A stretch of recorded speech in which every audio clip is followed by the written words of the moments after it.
সেবকের কথা বলে ক্ষমতায় এসে তারা মালিক হয়ে বসেছিলেন। কম বেশি সবাই এই জাতিকে কষ্ট দিয়েছেন, জুলুম করেছে।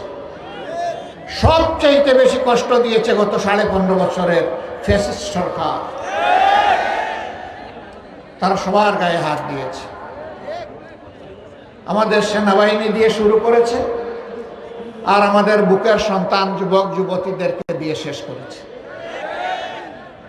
হ্যাঁ, ক্ষমতায় আসার আগে 2006 সালের 28 অক্টোবর লগিবইটার তাণ্ডব চালিয়ে স্পষ্ট দিবালোকে নিরীহ মানুষগুলাকে হত্যা করে, ইমানদার মানুষগুলাকে হত্যা করে তাদের নিথর দেহের উপর দাঁড়িয়ে তারা নেচেছিল।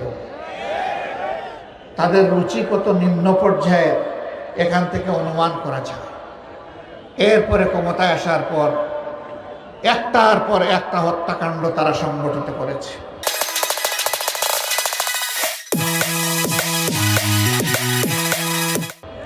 সর্বশেষ 2024 সালের 5 আগস্ট যেদিন তারা ক্ষমতা ছেড়ে দিশাহারা হয়ে পালালো, সেই দিন পর্যন্ত তারা গণহত্যা চালিয়ে হাজার হাজার মানুষকে খুন করেছে।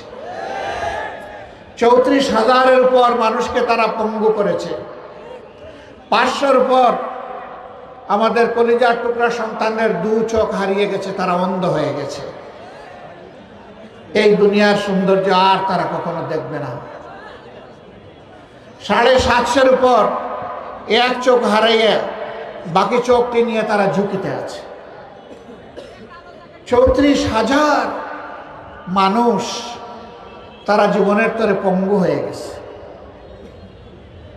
300-র মতো মানুষ মেরুদণ্ডে বুলেটের আঘাতে জর্জরিত হয়ে প্যারালাইজ হয়ে বিছনায় পড়ে আছে। জীবনে হার উঠে বসতে পারবে না, দাঁড়াতে পারবে না, নিজের হাতে নিজের কাজ করতে পারবে না, এমনকি আল্লাহর দেওয়া রিজেকও নিজ হাতে তুলে খেতে পারবে না। এখনো হাসপাতালের বেডে কাতরায়। এরা এত নিষ্ঠুর ছিলেন, এত নির্মম। নিজের দেশের জনগণের ট্যাক্সের টাকায় কিনা অস্ত্র জনগণের বুকে এরা ফেলেছে। আমাদের প্রিয় সন্তান আবু সাইদ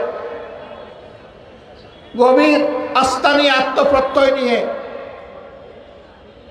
এই ধারণা নিয়ে সে বুক পেতে দিয়েছিল যে না, আমার দেশের মানুষ আমাকে খুন করবে না। 2 ডানা মেলে বলেছিল, বুকের ভিতরে তুমুল ঝড়, বুক পেতেছি গুলি কর।